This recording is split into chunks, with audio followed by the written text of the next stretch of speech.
the rudder! Raise the sails! Raise the sails! Captain, an unidentified ship is approaching. Over. Roger.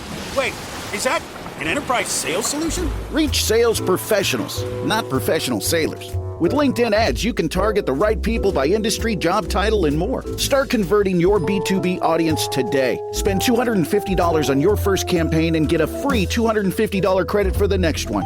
Get started today at linkedin.com/campaign. Terms and conditions apply. Hey, it's Paris. You know I love sparkly things, right? Like stars. Duh.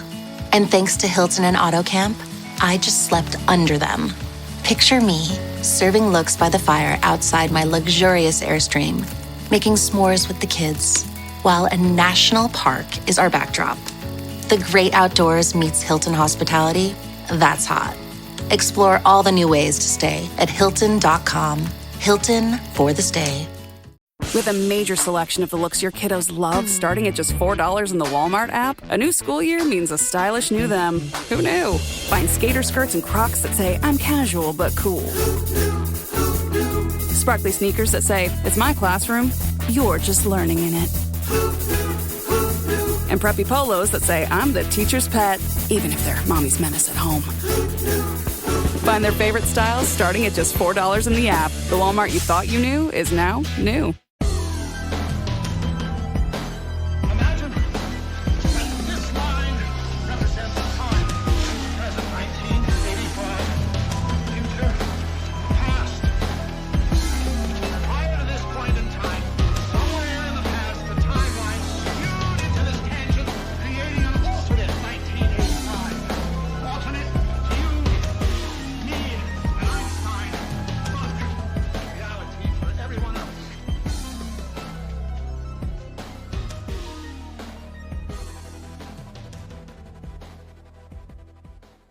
Welcome back to the Infinite Rabbit Hole. I'm your host, Jeremy, and tonight we have a return guest. We got Paul Vecchiet, who is back to talk about his second book. The first time we had him back in February, where he talked about his book, The Disclosure Paradox, which was a book that talked about, a lot of stuff. Mostly, I can't even say mostly, because it was really just a grab bag of a ton of shit. Be honest with you. If you were here to listen to the conversation that we had, you know that we touched a little bit on the alien disclosure, the Akashic records, out-of-body experiences. There was quite a bit that we jumped into. The conversation got pretty deep. We did have a little bit of technical difficulties, but it seems to be that has been fixed. So it looks like we got Paul all to ourselves tonight, and he is going to talk to us about the sequel to his book today. So if this conversation is anything like the last one, it's going to be crazy. So go ahead, Paul. Go ahead and give us the spiel about what we're in for tonight, and welcome back to Infinite Rabbit Hole. Sure. We can go a little bit on the overview of the first novel. The reason that I write science fiction on these topics is to get people who otherwise would not read about these topics in nonfiction. There are so many books out there on UFOs and extraterrestrials and people with spiritual experiences. And there are many books out there about the Shroud. And the people that need to read that won't read it because they have certain biases or they have certain beliefs. So I try to attract those readers with science fiction. And that's what I did with the first book, and that's what I'm doing with the second book. Now, the Shroud, you're talking about the Shroud of Turin? Yes. All right. So okay, so that's a completely different avenue than the first book. Right. But, however, the link is about Dulce, for example, because my hypothesis about Dulce was that they were investigating our physiology, and they were testing our blood, and they were looking for DNA, stuff in our DNA. And the premise behind the novel is that they failed. They failed to find what they were looking for. I have a hypothesis about these malevolent beings. I've heard testimony that they do not know what love is. They can't even synthesize it. So what if they're looking for something in our DNA that makes us love? And why would they do that?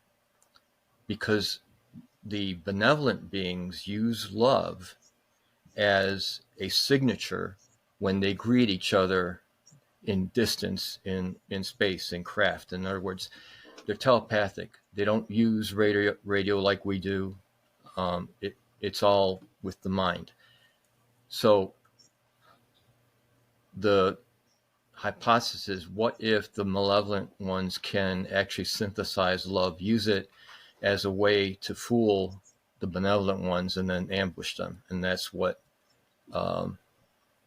the premise is behind the second book. They failed to find that out in our DNA in Dulce.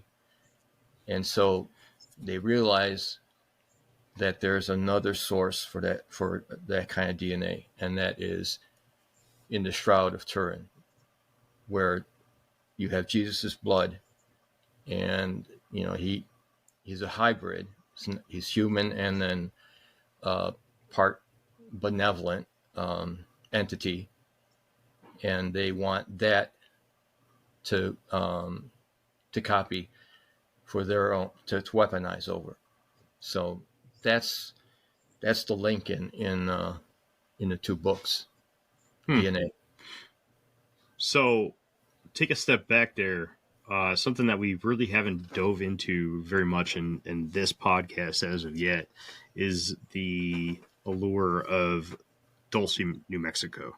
Right. So I just want to take a step back there and kind of bring everybody in on the mystery behind that. So Dulce is, it's the weird of the weird, really. There's a lot of conspiracy or theories about what's going on there. Basically, it's tough to actually talk about where to start, right? The gist. Yep. Go ahead. You want to take that? Go ahead. Yeah. So the reason I have that in there, just like all of the testimony I got from people that I've met over the years, I happen to have contact with a woman whose mother was CIA, and before this mother passed away, she gave her documents that she felt needed to be passed on and not destroyed, and they were documents about Dulce, New Mexico, and the autopsies of graves. So I used that information in my novel. I read those documents, and it's quite compelling. Obviously, coming from that source, I feel that there's some validation there. And the interesting thing about Dulce is it's on an Indian reservation, a Hickory Apache reservation. The natives there, the people that live there, and their lore actually has something about spiritual activity that they find either lights going up in the sky from this mesa, or sounds or something, and they attribute it to spirituality or to their origin. And since it is a very sacred area to them, they kind of act like bouncers, so they keep people away, and it's very convenient for who is really there, which is a reptilian race. And then later on, when we made a deal, well, not us, but the military industrial complex made a deal with them, they made an addition to that, so it's a joint reptilian and mercenary base. It's not as active as it was in the 70s when they were doing all the abductions, because things have died down, and I think it's probably because they're failing in trying to find out what they're looking for. But it's there.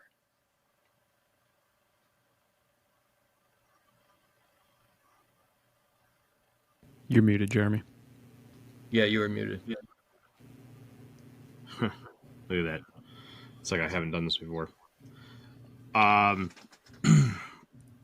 There's a lot of stuff from way back, but there's also a lot of recent stuff too. Everything from finding gray aliens in the caverns when they were digging, a deep underground military base. Whispers of secret Dulce base under Archuleta Mesa. They feel tons of wild conspiracies. Basically, picture a 7-story underground lab where the government and aliens allegedly craft human-alien hybrids. Right? This all kicked off in the 70s, basically with cattle mutilations. Right? There was a state trooper out there. I think his name was Gabe Valdez. Who was witnessing or being reported that there was tons of UFOs and cattle mutilations, and he started recognizing that a lot of these cows were sliced very cleanly, blood drained, odd fetuses were found, and then you had physicists like Paul Benowitz, who claimed that aliens were sending signals from there and to there. In the 90s, Phil Schneider said he fought gray aliens there. He lost fingers before he died in 1996. Locals reported strange lights and helicopters. Right, the black copters, the stealth, silent H-60 Blackhawks, if you will. Some say a mountainside opens for a spacecraft. Skeptics call it a cover for military tests.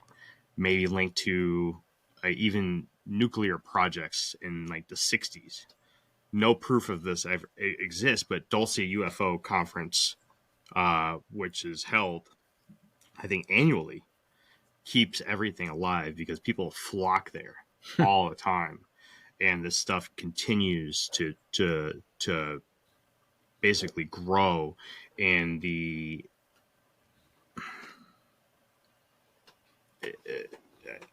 in the petri dish that is conspiracy. There's a lot of interesting stuff in Dulce, right? In fact, I mean, Dulce was around before the likes of like Skinwalker Ranch, right? Sure. Yeah. I mean, like you said, there was stories of weird shit happening there back in the times of the natives. I mean, similar with Skinwalker Ranch, but the amount of information coming out of that area was much more prevalent than it was in the Uinta Basin, like in Skinwalker Ranch. Mm-hmm. I got a question about that. Was Dulce one of the ones? You guys familiar with Phil Schneider? Yeah, I just mentioned Phil Schneider. Oh, sorry, I was reading something else. So he was one of the apparently, right? He was one of the guys who was helping build Dulce back in the day, or his company. He was definitely a part of Dulce.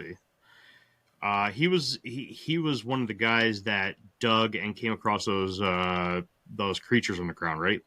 Yeah, like apparently, he had a company that was assisting in a lot of those dumb constructions, and when they would dig down into the earth in these spots, because of course they put these bases in specific locations, right?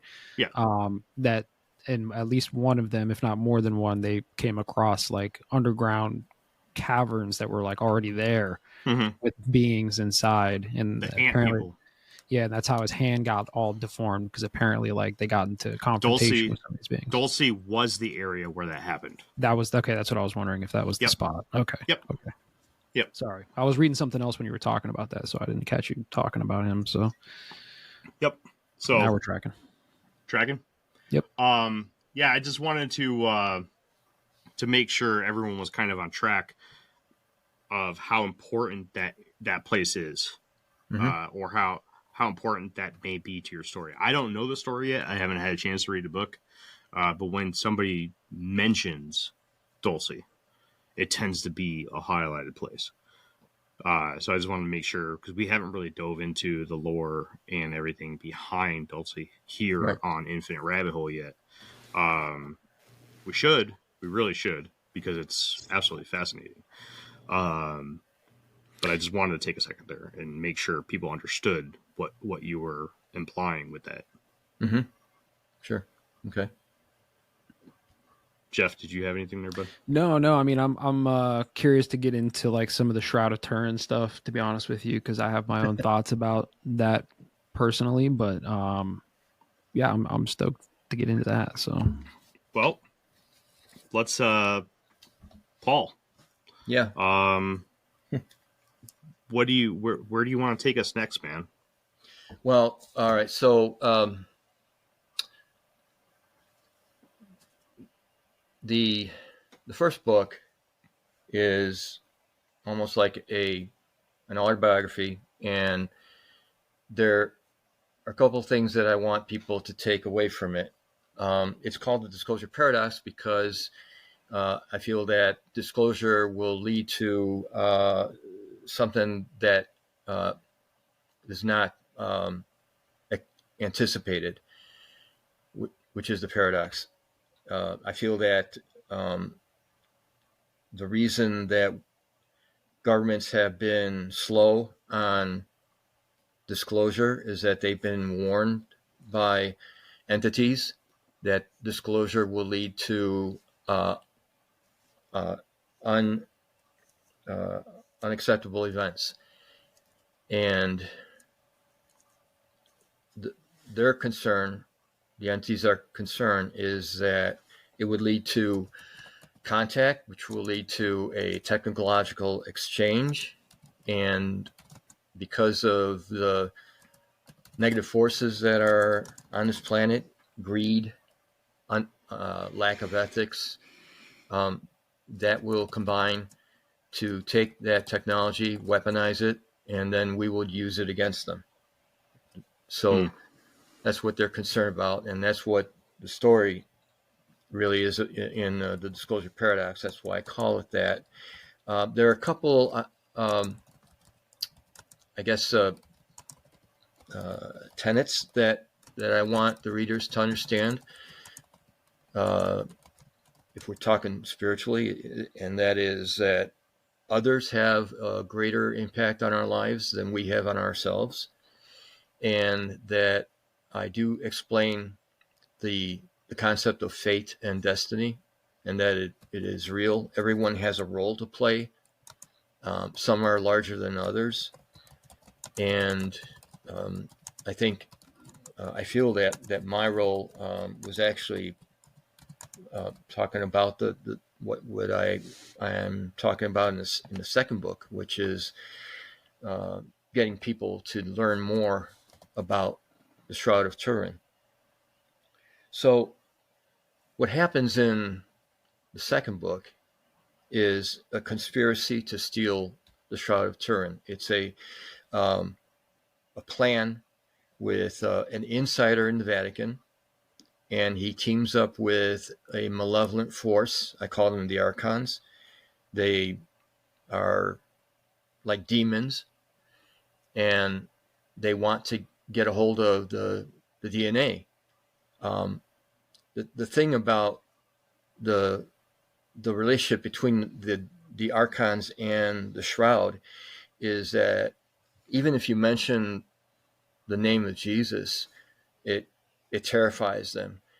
So they can't even touch anything that Jesus has touched in reality. And that's why they needed a human to get that. So the book starts out with a murder in the Vatican.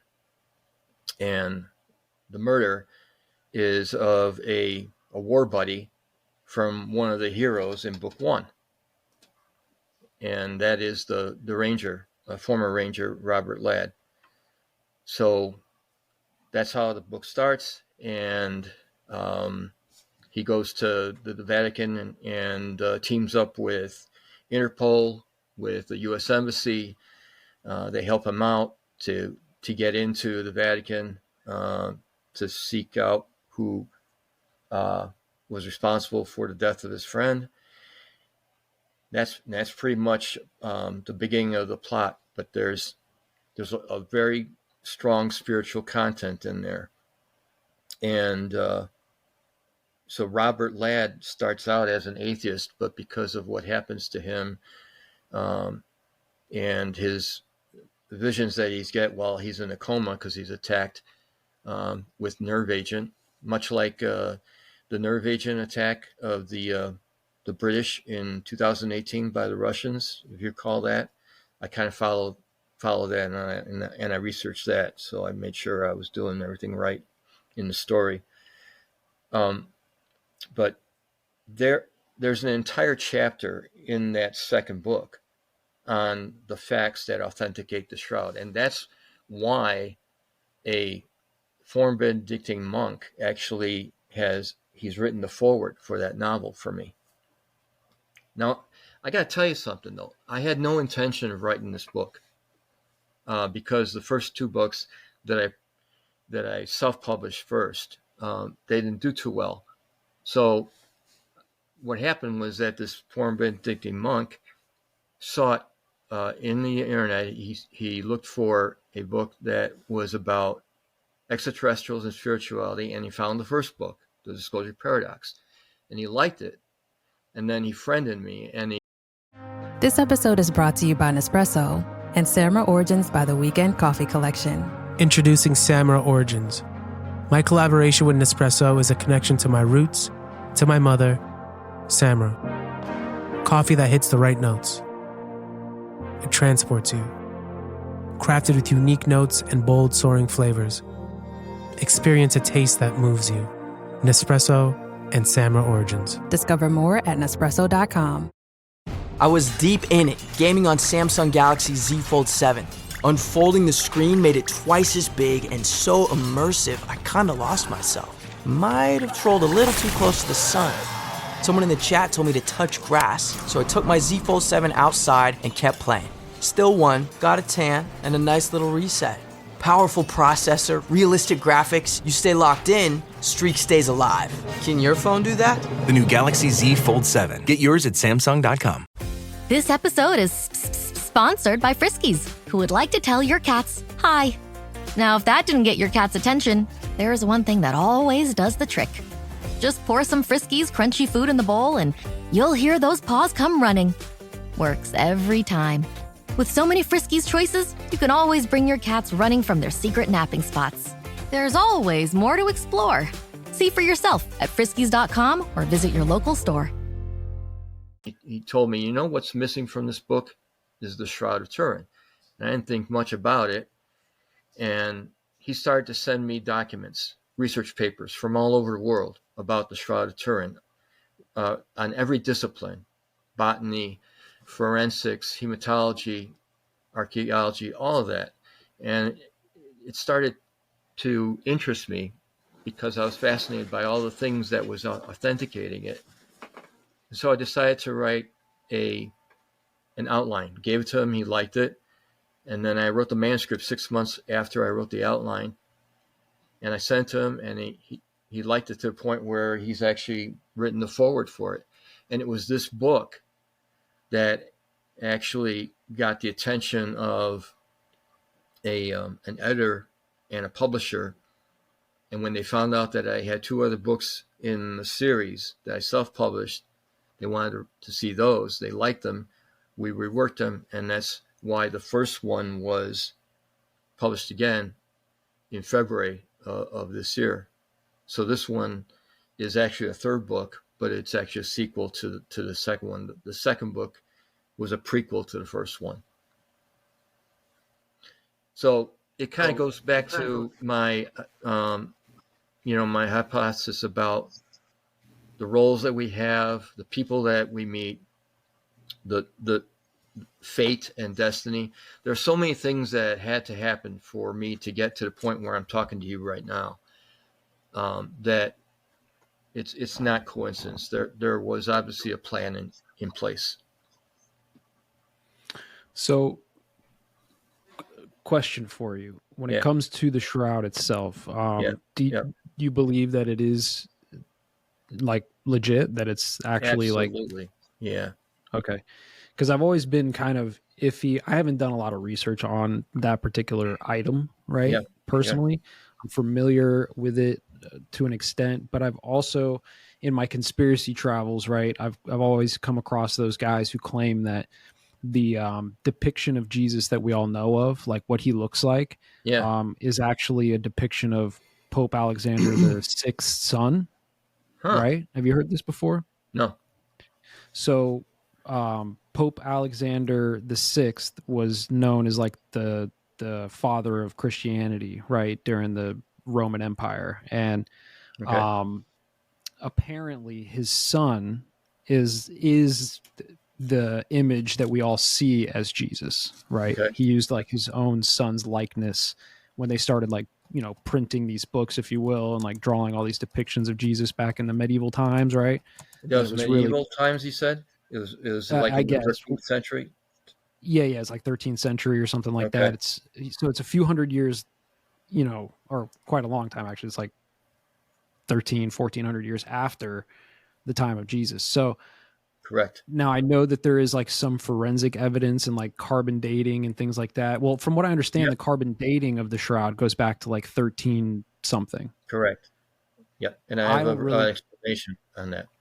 Yeah, well, I don't trust carbon dating personally. I've talked about this on the show 1,000 times. I think carbon dating is a complete lie. So I don't really buy into that too much. But yeah, I'm just kind of curious on your, you know, like where you fall on that, you know? Yeah. All right. So the shroud has gone through 3 known identities. It was, well, first of all, it was the original linen that Jesus was wrapped in. Second, it became the image of Edessa. Third, it became the Mandylion. And fourth, finally, it was the shroud. Okay, four different identities. Same thing.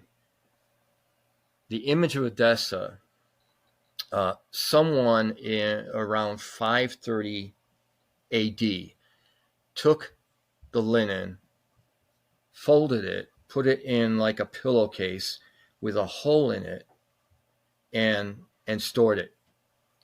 And that was the image of Edessa. Edessa actually is right now the city is called Ur.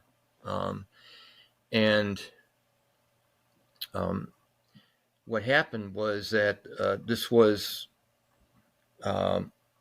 because of Persian armies, because of Islamic invasions. This image, which was about Christ's face, actually, because they didn't know it was the body was in this image, they would protect it and take it to places where Christianity was prevalent. And in one place, it's called Ravenna in Italy.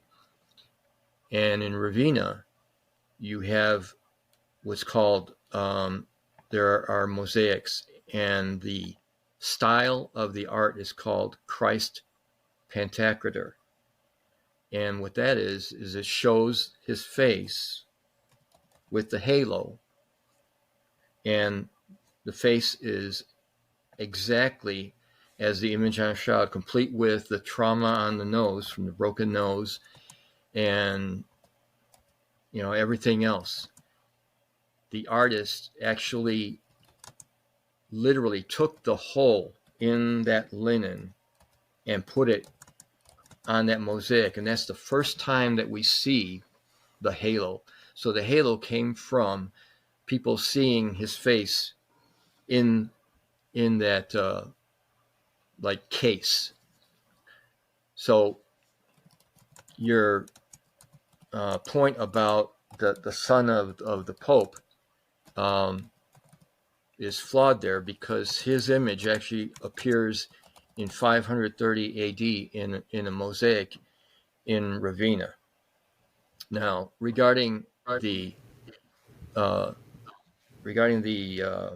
carbon dating, the reason that the carbon dating was flawed, you know, and there are many hypotheses. One was that they took a patch from the Middle Ages. One is that the area that they took was damaged from a fire. They took it from the very end of the cloth. Now, what causes that date is what caused the image of the shroud, and that image was made from radiation, because the blood, if you look at the fibers on the linen, wherever there's blood, the fibers are saturated. But wherever the image appears, you only have the very edges of the fibers that are impacted. And the hypothesis is that the image was made like by a radiological event, and the radiation impacted the composition of the linen, thereby causing the false readings on the carbon dating. There is a nuclear scientist, his name is Robert Rucker, and he came up with the theory that if you took carbon dating from the shroud and you made a graph that would show the dates, he showed that if you took the carbon dating from the strongest point, which is his torso, the date of the linen would be in the 50th century AD. So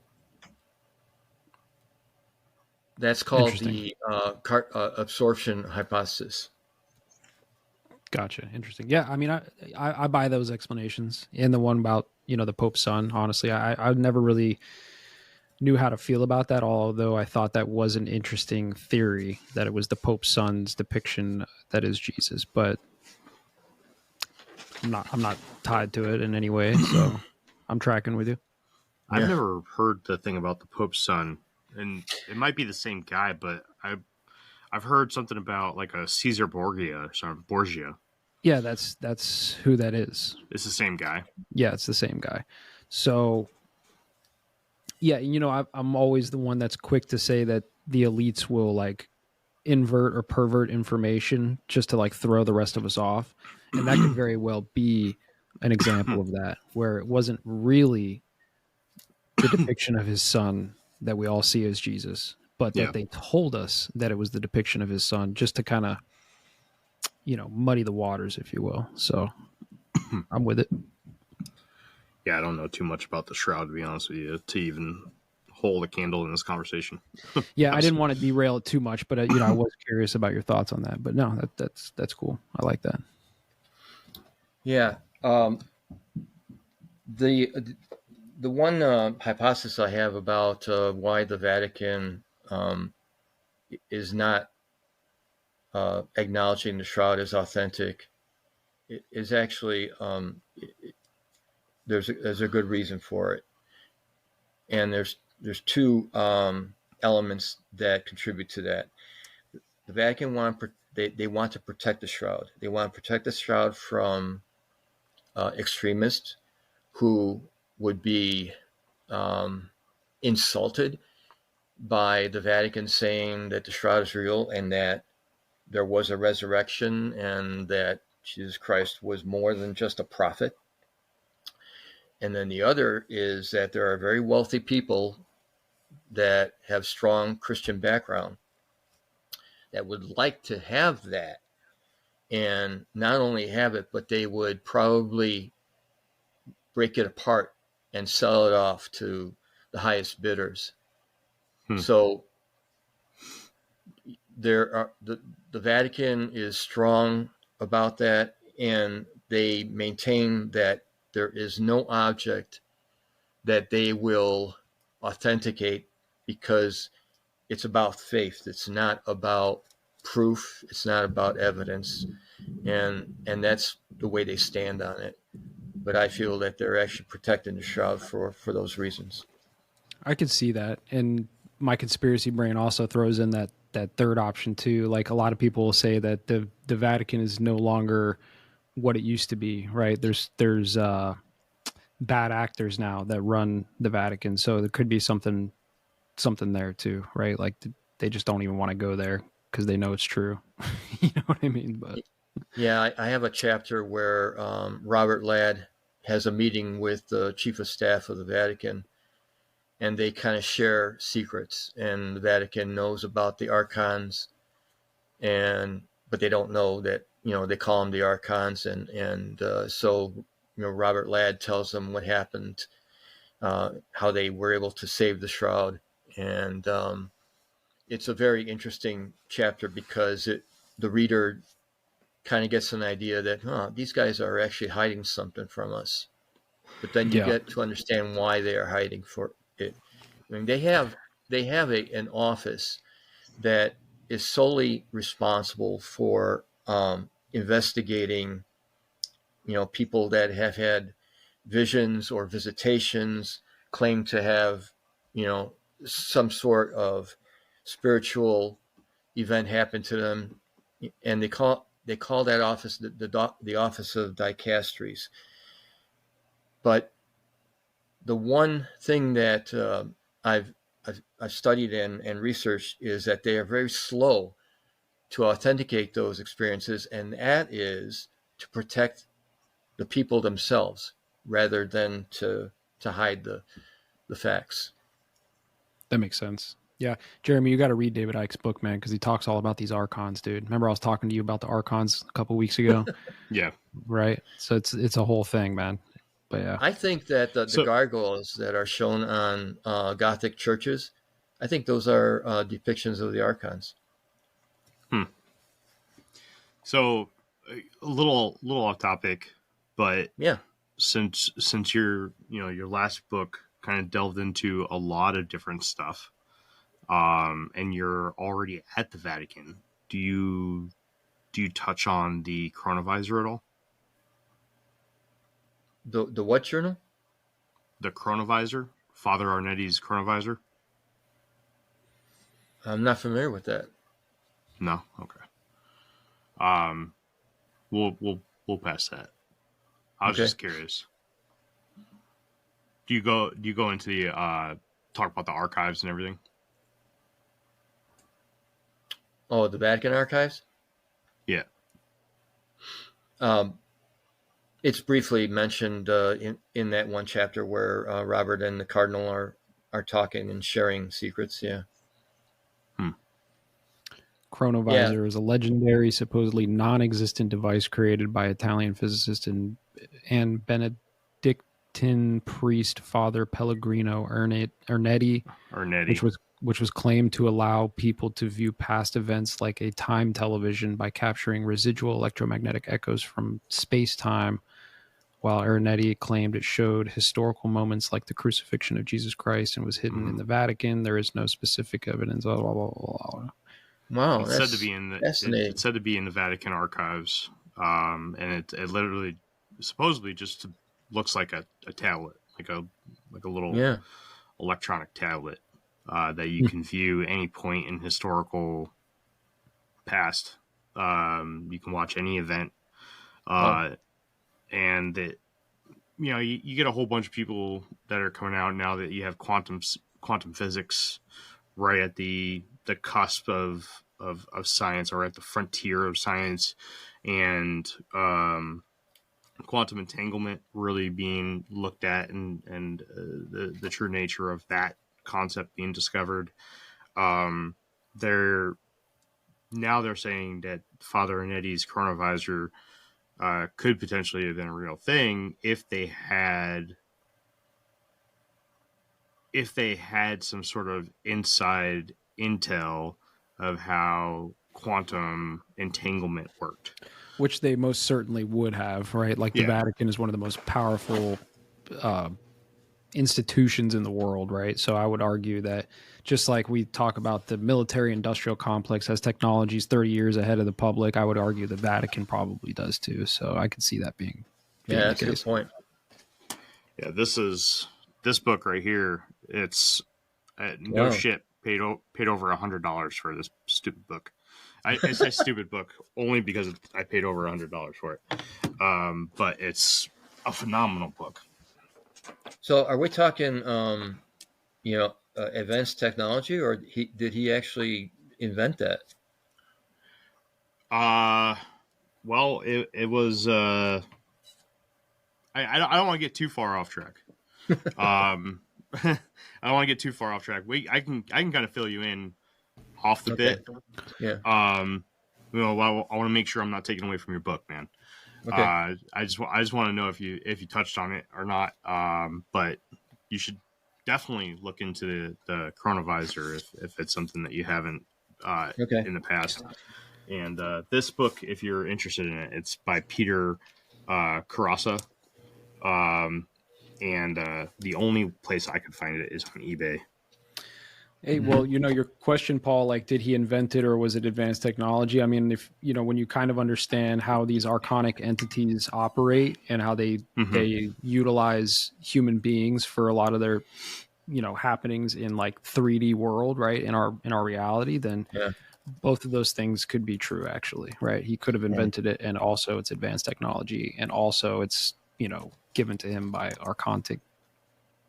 That's actually that's where I kind of came up with the idea to ask the question, was because of the archons and the Vatican, and I was like, oh man, this kind of sounds like a like there's a tie into the chronovisor here. And I was debating on whether or not I wanted to ask you it, because I didn't want to like to kill any spoilers or anything, but here I'll just for shits and giggles, I just want to show. There's a million things we could go on about the Vatican, man. I mean, like, let's be real. It's a spooky place, right? Like all the stuff that they got going on, and the Lucifer telescope and all these types of things. So you could go on for hours about the Vatican, but look, it's legitimately over $100 book. My goodness. Like, there's only one on eBay right now. It's $150. That's amazing. Yeah. It's silly. Anyways, carry on, Paul, with the story. We both just totally derailed you. So sorry, man. Welcome to Infinite Rabbit Hole. He's used to it. We did it. That's literally getting into the rabbit hole, isn't it? We did it to him in February too. Yeah. Shall I explain to you a little bit about the image itself and what it would take to actually...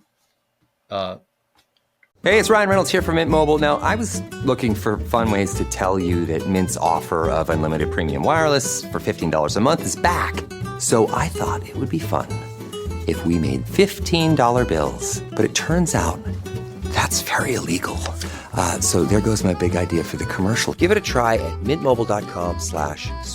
Upfront payment of $45 for 3-month plan, equivalent to $15 per month required. New customer offer for first 3 months only. Speed slow after 35 gigabytes if network's busy. Taxes and fees extra. See mintmobile.com.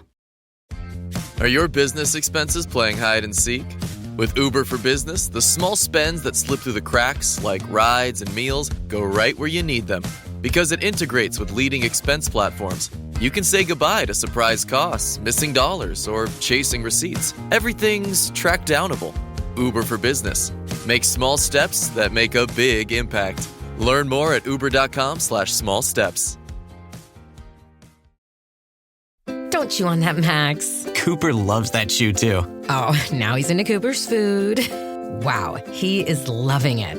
What do you feed Cooper? Blue Buffalo Life Protection Formula. He never leaves a crumb. I love it because it's made with high-quality protein, nutrient-rich fruits and veggies, and wholesome whole grains. Looks like we're switching to Blue. Blue Buffalo foods are made with the superior ingredients your dog needs to thrive. Can your dog food say that? Visit feedbluefood.com to learn more. Like, copy Paul, it. this is your show, man. You do whatever you want. This is your show. If you want to talk about the Shroud, you talk about the Shroud. You want to talk about your book, you talk about your book. Whatever you want to do, man. You're the guest. This is the chapter that got the attention of that. His name is Joe Marino. He's written nine books on the Shroud. He's the president of the the Shroud Education and Research Association.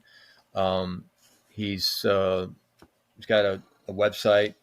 He is very well known in the circles in Catholicism and in the Shroud enthusiasts.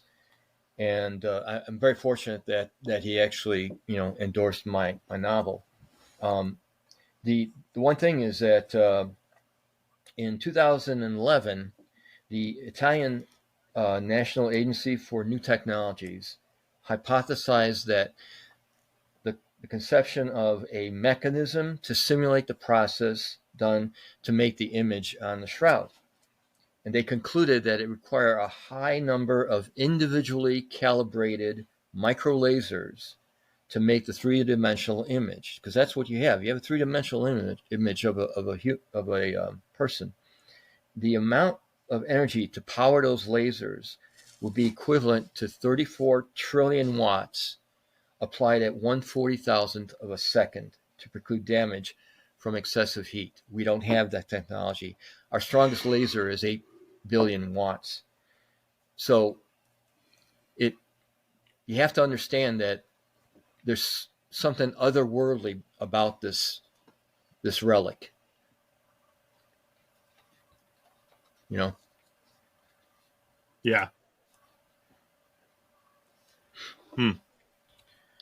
I mean, it's definitely a good mystery. It's one of the few rabbit holes I haven't really gone down, so I don't have really much to stand on here with you. There's things in the Vatican that I have looked into, obviously, Chronovisor being one of them. The shroud is, unfortunately, it's just not one of them, man. I don't really have much to speak on with it. Yeah, unfortunately, it's pretty amazing that a lot of lay people really don't understand just all of the facts about the shroud. That they've identified 58 pollen that are from the Middle East and Constantinople. Now it's Istanbul. There is a pollen that appears where the head is, and it's called Gundelia. And if you look up Gundelia, it's a thorn bush in the Middle East, and the thorns were used to make his crown of thorns.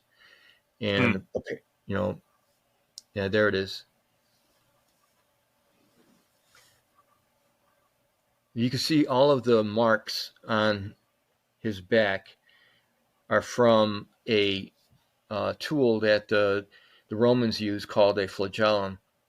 And what it is, there were 3 lead balls that were attached to leather straps on a stick, and they would use that to whip the victim. And you could tell that there were 2 people that were applying that force on his back and on the back of his legs and his glutes. And then, when they show the crucifixion, they show that the nails go through his hands, but that's not the case. If you look at his wrist, they actually nailed his wrist, and you could see the blood stain on his wrist. And the ankles as well. Yeah. Yeah, there was a coroner from Los Angeles that wrote an entire essay where he did a report on the victim on the shroud, and he was actually able to recognize that the bloodstains on his arms are from a victim that was suspended with his arms at 65 degrees, and that the blood trickled down the arms. So, is it possible that the shroud is of somebody else who was crucified at around the same time? Well, there's an awful lot of testimony about Jesus's walk with the cross, if one of the things that the coroners found is that on his shoulder there are marks, rubbing marks that appear to be coming from a very heavy object bearing on his shoulders, and they crucified him with nails. The other two people, the thieves, were not nailed to the cross. They were roped on the cross. He was the only one that they nailed. Was crucifixion, I don't know enough about this personally, but was crucifixion like a common practice in that time, like for criminals, or you know, and was nailing them to the cross? Was Jesus like the only one, or was that like a rare exception? Like, were most people tied to the cross, and did nobody else carry their own cross to the location? Was that like strictly Jesus? Right. You know? They treated him that way because he was saying that he was the Son of God. So they made him do things that were inhuman, and they treated him as someone beyond human. So he got like the worst of it, worse than just like your run of the mill. I got you. Right. Okay. Now, fair enough. Let me preface this, guys. I'm not Catholic. I'm not Christian. I am spiritualist, but so I don't believe that Jesus was the Son of God. I believe that he was the son of somebody, and I believe that he was sent for a reason that was different than what the Catholics say he was. And I also feel that he was put to death for a certain reason beyond what they say too. So I want to make it clear that I'm not pontificating here about the actual faith. I'm just presenting evidence and getting people to think about this person that was crucified, that going not exactly in the steps that the Catholics and the Christians would want us to. Fair enough. Thinking outside the box. Yeah, no, fair enough. I can appreciate that thought, actually. Because they won't listen to me. I feel that Jesus was actually a result of artificial insemination. And that, when he was crying out to his Father, he was crying out to somebody, obviously, that was high in a hierarchy of the entities that he was a part of. And I feel that the shroud is actually part of the reason that he died. That for us to, kind of leaving a signature for us. And I feel that in the future, what if we were able to harvest his DNA and use it to repair our own DNA, which I say is flawed in my first book? That's the link there too. That's an interesting thought too, because, I'm not necessarily a religious person myself. But what you just said there is kind of like an alternative theory, I guess, or prophecy, but still could line up with the actual prophecy, right? Like this being was here, and he was here to save us. And if that's how it's done, right? Exactly. Via DNA and all that, then like the end goal still happens. It just doesn't happen quite the way that people have kind of thought it was going to happen for the last 2,000 years. Now here's a couple of facts. All right, here's a couple of facts. One is that I learned that there are 376 verses in the New Testament that mention his blood. I don't think that's a coincidence. I don't think that's an accident. I think there's something to it. I think there was something to emphasize there. And when he said that his blood will wash away the sins of the earth, I took that literally. I didn't take that as a metaphor. I actually think that he did intend to leave his DNA so that we could repair our own DNA. Yeah, that's interesting. That's an interesting thought for sure. Interesting. Yeah, that's going to make some religious people a little upset to hear. You know, there's some in the chat already that are like, "Oh, heathen," right? But it's like, chill out, right? Yeah. Yeah. It's dangerous to be in circles and say that Jesus was not the Son of God. You really get a lot of pushback from that. It's probably good that we have Jeff here today, not Jake, to be honest. That's I mean, I don't have any room to stand here, man. I don't know much about these topics, but it's definitely an interesting take. It's a take that I haven't heard before, which is something that I like to hear. Right, I like to hear these point of views. Right. Extraterrestrial Jesus is not something that I thought I was going to be listening to today. That's new. That is definitely new. Definitely something that I wasn't expecting. I've heard lots of variations of that, right? Extraterrestrial Jesus, if you will. Like I've heard other theories and things along those lines, but bringing it like into our future, like you're talking about, where like harvesting that DNA from the shroud and using that DNA to repair our DNA, right? To save us. Right. That's something I haven't heard before. That's interesting. That is interesting. That is interesting. And I think you touched on something that I've heard before that makes sense, right? The shroud definitely has the imagery of the outline of a human on it, right? There's a human. It's more than the outline. It's got the entire thing. Yeah. It's got the anatomy, right? His wounds. Everything. Yeah. And the best way for that to imprint itself onto fabric, right, is going to be with beta particles, or not beta particles, but gamma rays. Correct. Particles, gamma rays. Yeah. It's going to be gamma rays because alpha beta particles wouldn't do that. It'd have to be gamma rays. So it has to be radiation and it has to be gamma rays. Yep.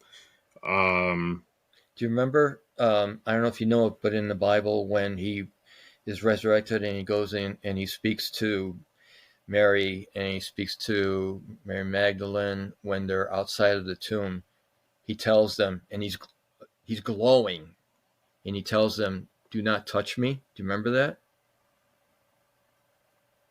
It's in the New Testament. So there's something about that.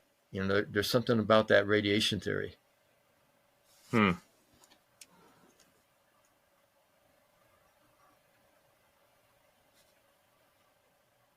Sorry, I'm just taking a note here. Yeah. Do when he was. Go ahead. You when speak through. I feel that the word God has been probably bastardized over time. I think, when they say the word God in the Old Testament and New Testament, what if actually it refers to a rank rather than the supreme being? What if we are misinterpreting what they're saying about using that word? That's what I feel, because as I mentioned in the first book, I saw what God is in that meditation, where it is an energy made of all of the energies between our lives. And, when the Bible says that God is within us, God is around us, that's a perfect explanation where it's in another realm and it's pure energy. If you pray to energy, you're not going to get anything out of it. So prayer doesn't really work for that. And it's nothing more than a creative energy, because thought is what that source is about, and thought creates. So those are my thoughts about, the interpretations of classic religions. I feel that the greatest failure in human religions and theology is trying to explain something using only the knowledge that we have as humans. It's like using 8 crayons to color your coloring book. We're missing information about actually explaining what God is about, and I feel that seeing that meditation that I described in the first book probably is a piece of that puzzle. You mute again.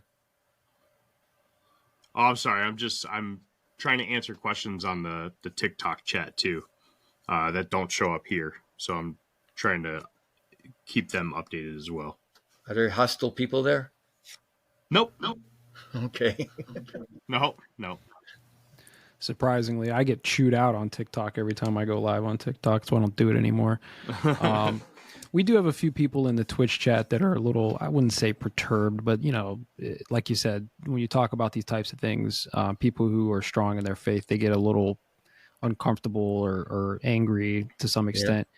And listen, that's a fair, just for the people in the chat, like that's fair, right? Like whatever, but nobody here is like telling you what to believe. Nobody here is challenging your faith or anything like that.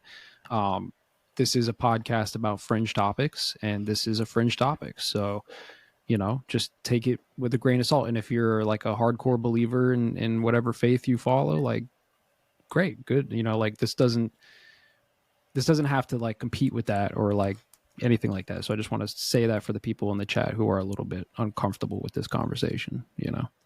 And one thing that transcends all religions is the reason that we are here. And we are here to make life better for others instead of making life better for ourselves at the expense of others. If we just did that, we would improve spiritually. And, it's our spirituality that's prevented us from being part of the rest of the universal community. So if we just follow that, which is actually just another set of words that Jesus actually spoke of in the New Testament, we would be able to really improve our spirituality to get us to the point where we could actually join with the rest of the universe. It's definitely it's definitely a unique point, right? It's just to kind of piggyback off of what Jeff was saying, right? People are going to listen to this. This is definitely going to be probably one of the more controversial topics that we brought up on the show. Well, I mean, we've been having a good string of them. Like last week, we had a woman on who brought up some really dark stuff, right? It was very good. It was a very good story, but it was really dark, very, very dark. And it had to deal with a lot of the underground, dark side of celebrity life. Oh, wow. Okay. Yeah, it was pretty brutal. And now we've kind of went to the other side of the spectrum, right? Where now instead of where we went from the entertainment business down to spirituality, and we went from the occult and the entertainment side to spirituality and extraterrestrials, and it's flipping them on their heads here. There's going to be some resistance, right? But like Jeff was saying, we have this podcast where we talk about fringe topics, and we're going Spectrum Assassin. He said, "Hey," I said Spectrum. I did. Welcome to Sephora. I'm looking for a perfume that's not too perfumey. I got you. Serum moisturizer or moisturizer serum. Let's get into layering. My concealer is making me look worse. Sounds like the wrong shade. Let's get you matched. there's only one store that really gets what you're going for. Get beauty from people who get beauty. Only at Sephora. Hi, let's get you a basket. Hey, this is Bill Simmons from the Bill Simmons Podcast, here to help you make the most of your summer with Michelob Ultra, a superior light beer worth playing for. Play for it with the guys when you're competing to see who can sink more birdies on the golf course, because winning tastes even better with Ultra on the line. Play for Ultra. Fill your fridge with Michelob Ultra this summer. Enjoy responsibly. Copyright 2025 Anheuser-Busch Michelob Ultra Light Beer, St. Louis, Missouri. Jif peanut butter. It's that jiffing good, it doesn't really need advertising. So instead, enjoy the calming sounds of the ocean. Jif. Ooh, it's that jiffing good. Get your Jif at jif.com. Through the Starbucks College Achievement Plan, full and part-time Starbucks baristas receive 100% upfront college tuition coverage so they can focus on achieving their dreams, not how they'll pay for school. And those dreams might start with a degree in management, biochemistry, or any of the more than 150 offered. At Starbucks, benefits like college tuition coverage are just the start. Learn more at starbucks.com/partners. That for you, bud. People are going to get upset. It's okay. Right. Wait till next week. Next week, you're going to get even more upset, dude, when we get into astrotheology. That's going to piss you guys off. So yeah. Sit tight. Yeah, we got another good one next week. It's going to be great. Yep. But we, it's normal, Paul. Mm-hmm. Just roll, man. I mean, a lot of times controversy brings people, right? People want to be around the controversy. If you have an interesting topic to talk about it. And this is an interesting topic. It's going to piss people off. It's okay, right? Yeah. I can tell you that the greatest pushback that I get on both books, well, the first one more, are from atheists, because they don't accept the spiritual part of our existence. They don't want to hear about it. If you don't have proof, and there's no way that I could offer proof about what I had in meditation or my experiences, they won't listen to you. So I get more support from people that have a religion, because we align as far as understanding that there is something beyond what we can see, and there's something beyond that guides us, and that there are greater roles to play than just our life, our work habits, or whatever we have that keeps us going, as far as just having a source of income. There's much more than that.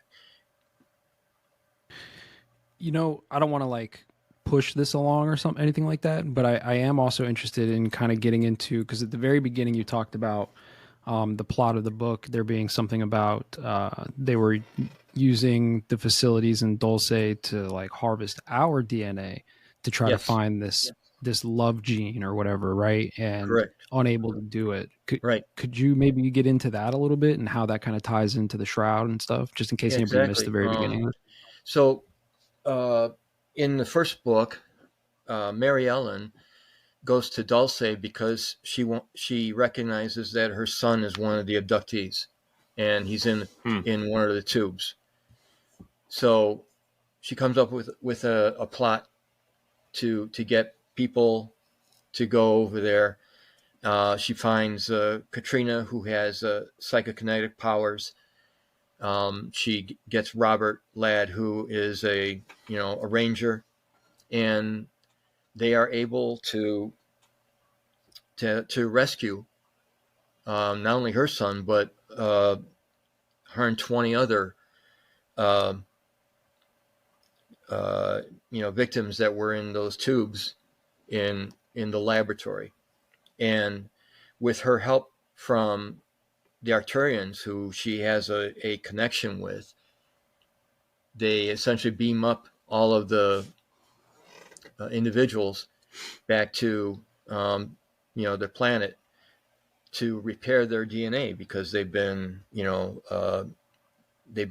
trying to convert them into super soldiers, or doing things that are inhuman. So as I mentioned, one of her one of those specimens was her son, and in the second book, we find out that they contact her and he's ready to be returned because they repaired his DNA. So he has memory. He has memory, but it's in his subconsciousness.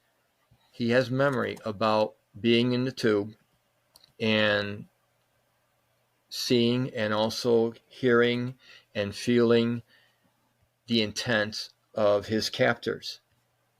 And with those clues, they figure out what was going on in that laboratory.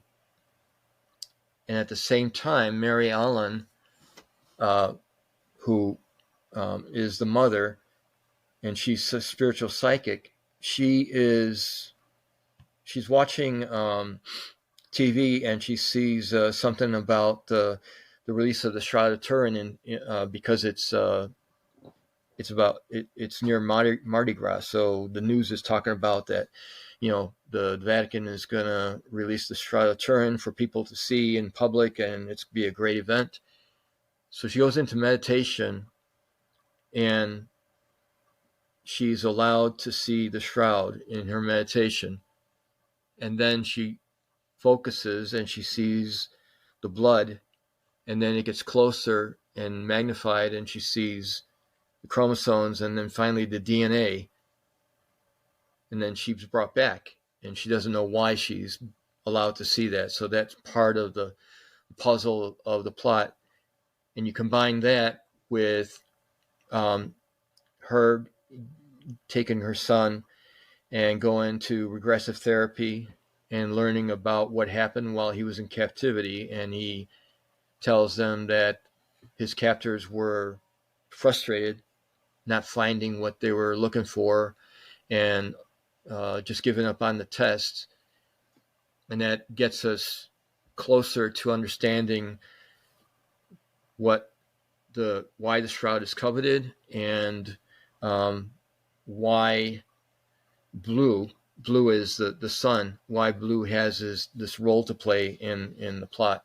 So that's how I tie in the first one with the second one. It's pretty interesting stuff, man. It's they like you said, they're two completely different books, but I can see where the connection's at, man. Oh yeah, strong connection. Yeah. No, it is very interesting. I have the first one. I haven't read it yet. I know I told you I was going to. I haven't had a chance to get through it yet. A lot of things came up, but I do have it. I'm gonna get the second one too. Don't worry. But I had somebody on TikTok that just recommended a book, and I just went and bought that one too. It's called God, Man, the Word Made Flesh. And actually, Jeff, this looks like it might fit really well into next week's topic with Micah Dink. What is it called? Word Made Flesh. Word Made Flesh, yeah. Our God, Man, the Word Made Flesh by George W. Carey. It looks like it looks like it has an astrology wheel on the cover. Oh yeah, that'll fit next week for sure. Yeah. The guy that we have next week, Paul, is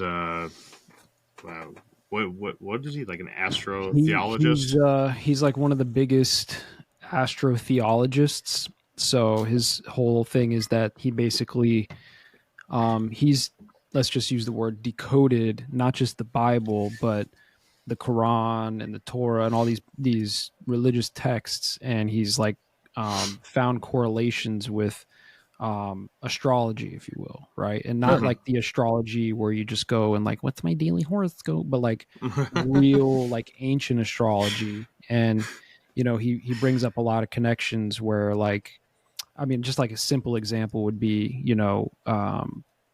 that he rose after 3 days, right? Well, like then he'll bring up the situation. Well, hey, look, at winter solstice, the sun hits the lowest point and it stays at the lowest point in the sky for 3 days until it starts rising again higher into the sky.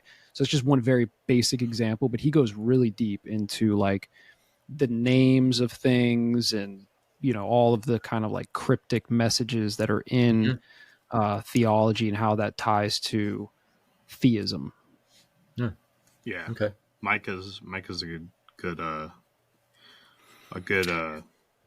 but it's going to piss off a lot of religious folks because he's pretty hardcore about it too. He'll go on a whole long thing that's like mind blowing, and then he'll look at the camera and be like, "Do you still believe your book?" Like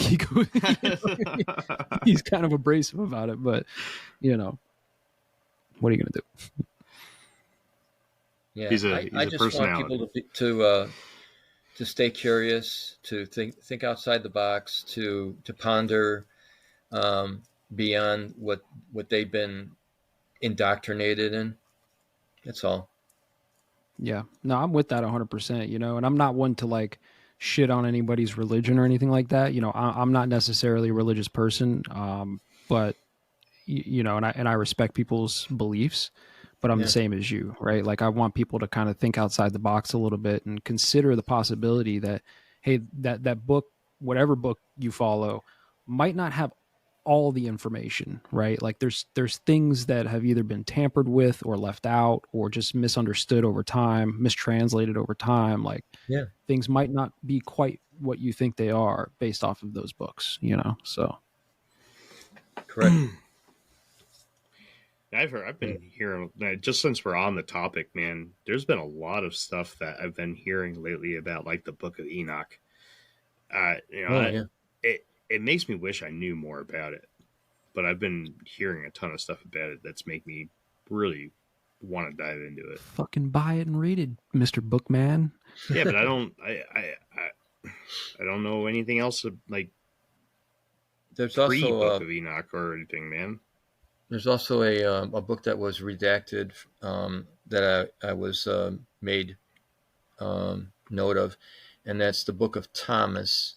And apparently that is about Thomas's conversation with Jesus after resurrection and certain things that Jesus told him that are not aligned with conventional religion, which is that there is no heaven, there is no God, and that we are more spiritual than we realize, things like that.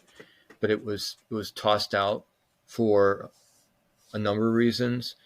One had to do with the quality of the words. The other is that it was written 100 years after the supposed conversation.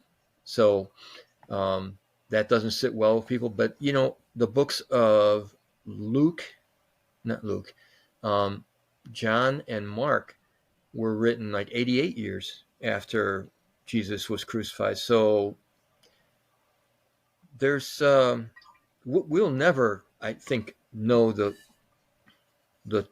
truth, the actual accuracy of what happened. I think it's all based on whoever has control over those words. Yeah, for sure. I mean, look, we all know this, right? Listen, the events happened so long ago, and since then there's been so many kings and queens and popes and rulers and a lot of information, whether you're talking about the Bible or not, just information in general, especially in those times, was most definitely manipulated to control people or rile people up and get them to go and fight, right? And like all these types of things. So is it possible that religious texts were also tampered with in the same way at the same time? I don't see why not, right? I'm not going to sit here and say, yes, they were, but like, you'd be hard pressed to convince me that they weren't, right? So, agree. Yeah, I don't, man, I wish I had. So, again, this is just coming from things I heard, right? But like the King James, didn't he write his version because he wanted to remarry or something? And he had to alter something in the text to say that it was okay. Sure. Who knows, right?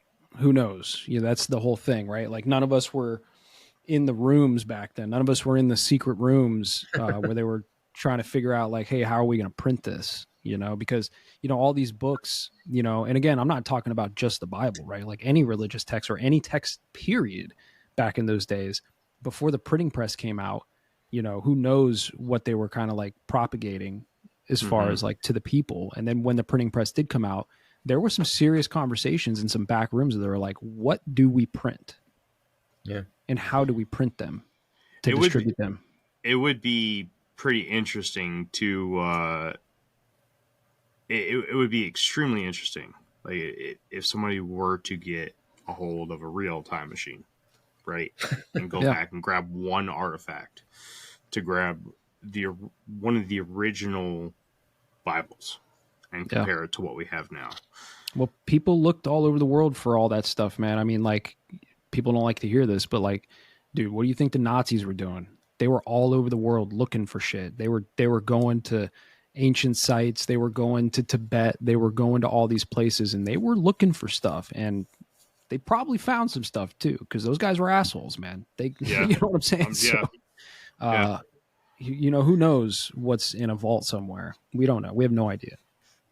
Well, you heard about the Vedas, right? The Hindu Vedas. The Hindu Vedas, They started out as just stories that people would pass down verbally without writing it down, and this was for generations. And then finally, someone decided, hey, we need to write this stuff down. So think about the difference between what is in the writing and what was the original story. You know, that's. I mean, you're playing telephone at that point.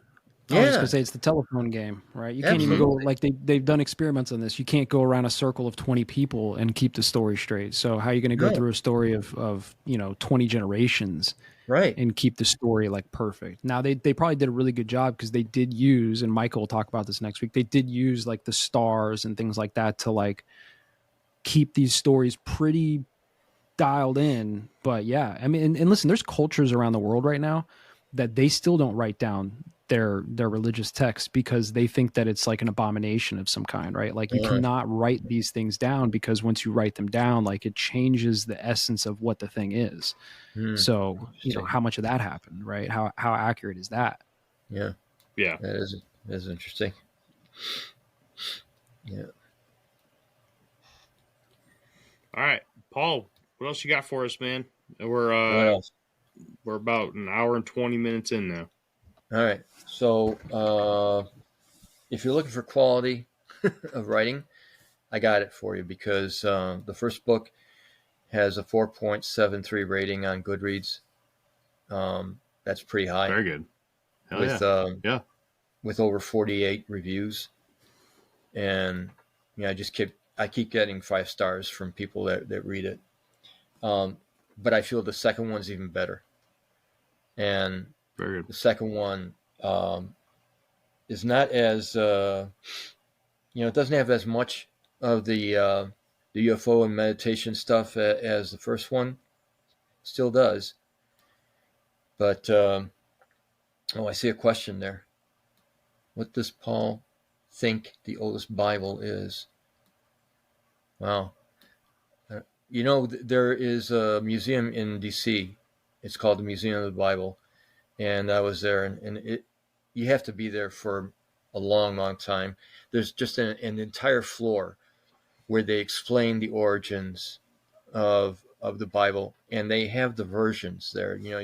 Jeff, you were mentioning, King James and all of the versions. They have all the versions there, and they explain the edits that were done in those versions. If you have the time and you have the attention span to look at that, it's all there. It doesn't matter what I think about was the oldest. The proof is there. I will say though that I think the Old Testament, which is shared by the Jews and the Muslims, is interesting because I think if you read a lot of the Old Testament as a historic book, you will find a lot of interesting pieces to a puzzle that explains a lot about what they interpreted as God and they interpreted as angels and things like that, where I think that there's a lot of high technology there that is being misinterpreted by unsophisticated shepherds. Yeah. I just kind of Googled it, right, for whatever that's worth. The Codex Sinaiticus is considered one of the oldest complete Bibles in the world, 4th century Greek manuscript. Then you have like fragments of the Dead Sea Scrolls. I know that like there's Ethiopian versions of the Bible that go way, way back too, right? So, you know, it's always been my understanding, and I might be way off on this, I don't know, but it's always been my understanding that like the individual books of the Bible, if you went way back, you know, certain tribes or certain families or whatever, like those were the books that they followed. It's back to school season, and Clorox is donating 2 million disinfecting wipes to classrooms across America. Because back to school means things can get a little bit messy. Just ask second grade teacher Mr. Torres. Put me and just one Clorox wipe on a team? We can take on crayon smudges, sticky fingerprints on every surface, sneezes on the door handle, juice box explosion by the sink, snack crumbs, and don't even get me started on the bathroom passes. Clorox disinfecting wipes. Teacher's #1 wipe. Think about it. Bathroom passes. Clean feels good. Based on unit sales data. Anyone can follow. It takes something special to be an original, which is why the 2025 Lincoln Navigator SUV arrives with new ways of surrounding you in luxury, including the ultra-wide 48-inch panoramic display and the multi-sensory Lincoln Rejuvenate experience. A true original never stops evolving. So meet the 2025 Navigator, the original that's all new and better than ever. Learn more at Lincoln.com. Lincoln and Navigator are trademarks of Ford or its affiliates. Learning through play starts with Lego Duplo. With Lego Duplo, toddlers can develop real-life skills while having fun with colorful bricks made just for them. Large, easy to grip, and safe to explore. When children express themselves with Lego Duplo, they build patience, problem-solving, and empathy. See your child learn perseverance and self-expression with everything they imagine and create. Visit lego.com/preschool to learn more. Hey, Fidelity. What's it cost to invest with the Fidelity app? Start with as little as $1 with no account fees or trade commissions on U.S. stocks and ETFs. That's music to my ears. I can only talk. Investing involves risk, including risk of loss. Zero account fees apply to retail brokerage accounts only. Sell order assessment fee not included. A limited number of ETFs are subject to a transaction-based service fee of $100. See full list at fidelity.com/commissions. Fidelity Brokerage Services, LLC, member NYSE, SIPC. Until somebody, right, some church and state conglomerate came together and brought those separate pieces together and created this one Bible, right? But you go back far enough, it was like, hey, this tribe followed, you know, the book of John, right? Like this tribe followed this, right? And there were some people who followed multiple, but it wasn't like one big thing until institutions came and were like, hey, let's put this together. And Yeah, I find it interesting. I'm reading a book right now by Philip Kinsella. He's a UFO researcher, author in UK, and his book, I think, Avatar. I forget what the title is, but it's like a Reader's Digest for people who don't know or haven't looked up things about, for instance, Zechariah Stitchin, or the Anunnaki, or the Nephilim, or Nibiru. It's really a great compilation and explains thoroughly about that mythology. Yeah, that's a whole rabbit hole in itself, man. I love that stuff, dude. Zechariah Sitchin's Sumerian tablet the decoding Sumerian is dude, there was like 5 years of my life where I was like obsessed with the Anunnaki and all that stuff, dude. That shit's crazy. Yeah. So what's the name of your new book? The new book, The Disclosure Paradox, Book 2, Salvation. There's salvation on a lot of levels there. I also write about social voice. Like the first one, I have a Hikura Apache woman, have a gay black veteran female sergeant who was in the military police. I have a autistic woman, and so I make sure that I'm diverse in that first book. The second book, I touch upon the issue of the children being abused in the Catholic Church, because the main character, well, not the main character, the antagonist, who teams up with the reptilians to get the shroud, it's a revenge against the church because of what happened to him when he was an acolyte. So he turns out to be the chief of Interpol Vatican. Did you know that the Vatican has their own Interpol? Yeah, I did know that. Yeah. So he's the one that is the insider that gets involved with the reptilians to steal the shroud, and it's because of what happened to him as a child that he does this. So I kind of explain that part and how it impacted him. That's pretty interesting. Yeah, I mean, listen, man, we could probably talk for hours, honestly, about all this stuff and like go down all these different rabbit holes on some of this stuff. I know like the books themselves are, like you said, it's like science fiction, right? But the concepts and stuff that are in there, like I think are true, at least to some extent from what I know, right? Like, again, I don't know everything about the shroud or what have you, but all the things that you touch on, or at least have in this episode, like I'm tracking, right? I could get in there with you and we could definitely have a long conversation about all that stuff for sure. Unfortunately, there's not enough time in one night to like, go down each rabbit hole, but yeah, that's what he does, man. He did that in February too.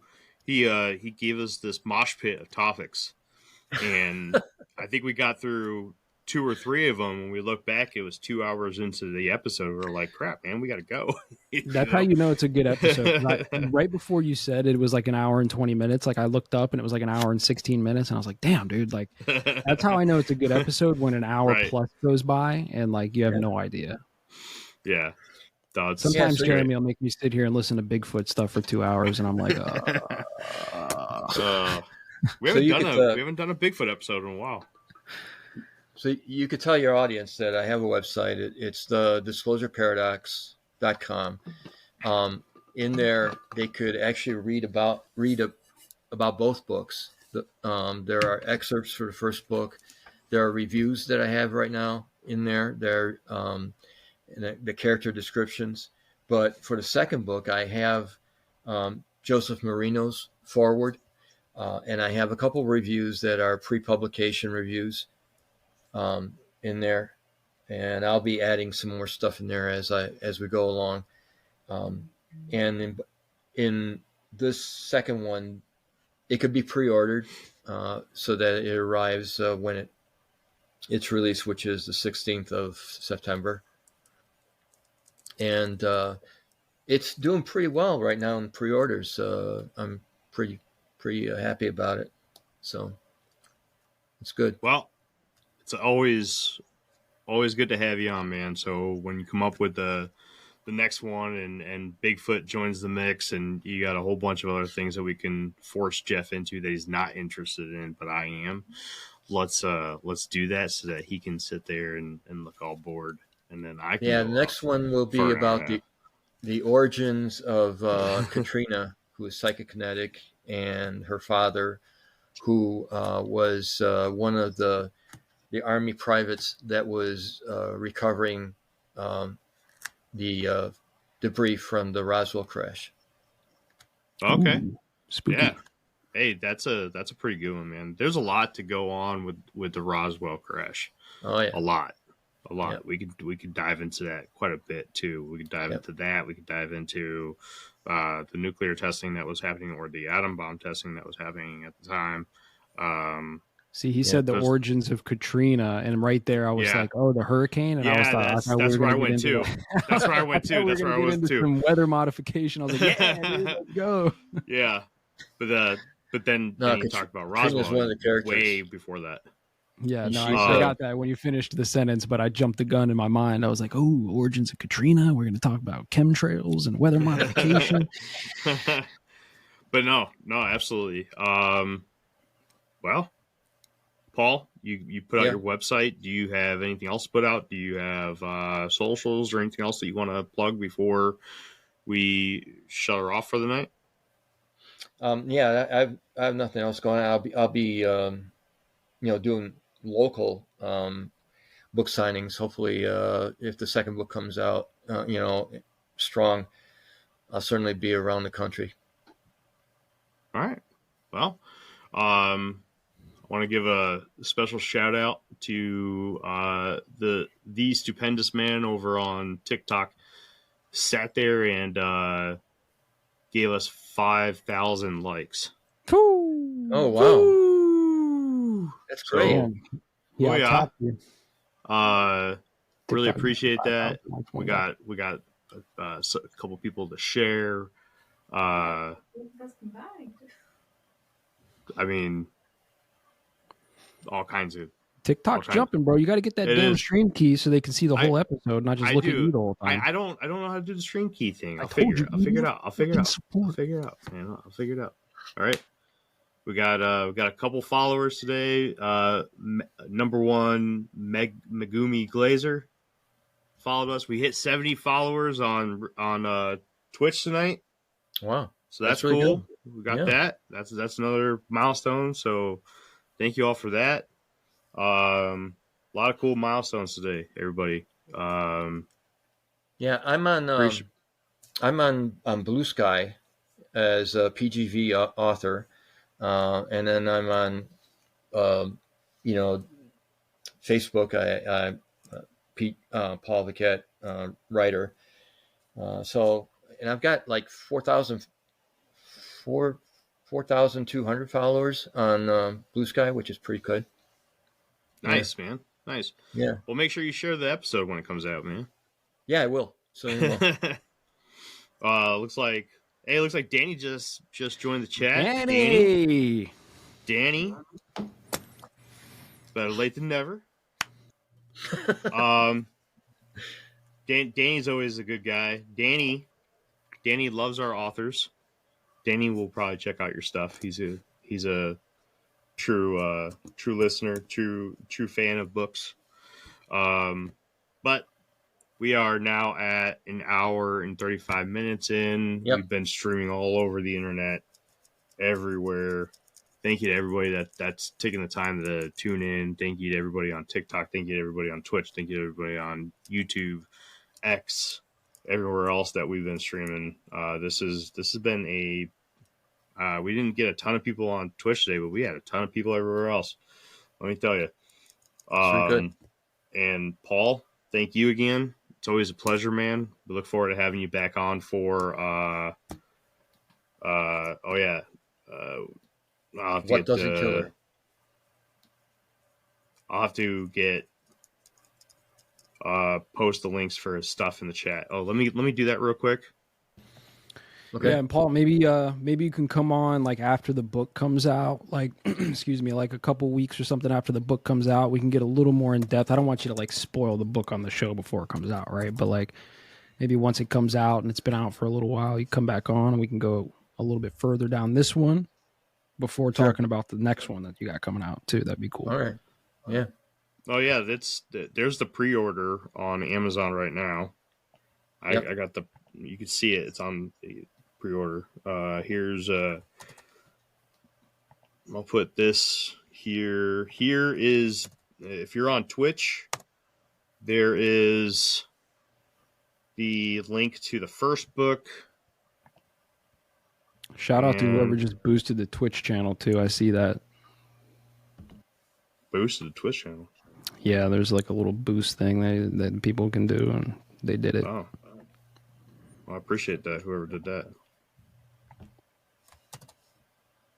And then here is the link to the second book that you can pre-order. Right. All right. There you go. That'll get you a couple sales. For sure.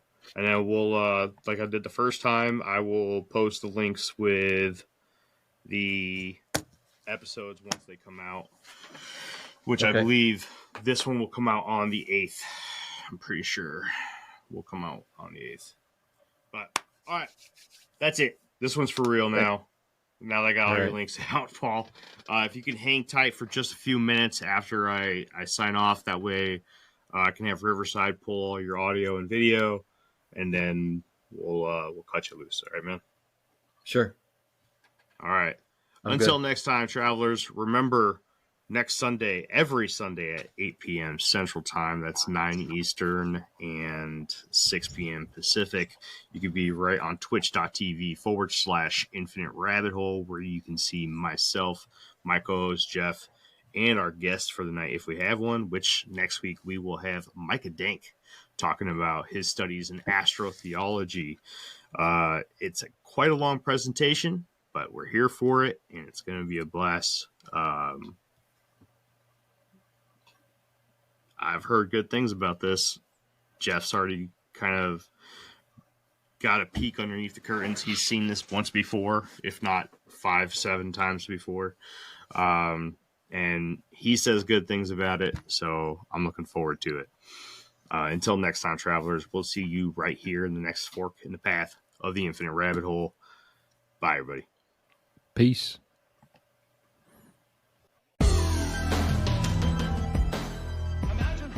Hey, everybody. Thanks for checking out the Infinite Rabbit Hole podcast.